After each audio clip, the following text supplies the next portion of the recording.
we updated this with a different version here. I guess you could say the Nikon era, basically the same formula.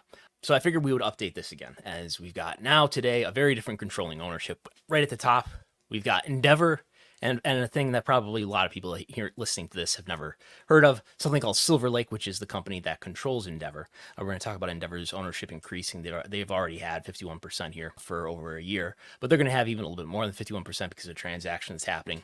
So controlling ownership, the people who actually have controlling interest of the company, those are the people who have the most influence. Who's that? That's Endeavor and Silver Lake, but who are the bosses at Endeavor and Silver Lake? It's Ari Emanuel, Egon Durbin, and Patrick Whitesell are the people behind Silver Lake, and they control Endeavor along with Ari Emanuel. And after that, you've got business partners. The biggest ones for WWE today are going to be Netflix, NBC Universal, which still holds SmackDown and the WPLE rights. The GEA, we do have a logo finally for the GEA. If you're not up on your sovereign wealth logos and branding, we do have this GEA logo. The General Entertainment Authority in Saudi Arabia, giving WWE $100 million a year for 2 events each year. 2K Sports, their big video game licensee. Slim Jim, things like Wheatley Vodka, who's always sponsoring PLEs. The Snickers brand that's always sponsoring WrestleMania. Fanatics, their big merchandise partner. Things like Prime Energy that have the Canvas sponsor. And other sponsors we could put in here. But those are the big ones that come to mind.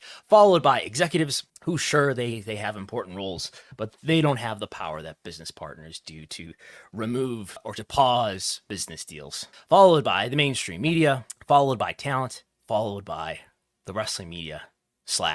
You have to use this word. Don't want to put too much responsibility on these folks. But content creators, they're not journalists, okay?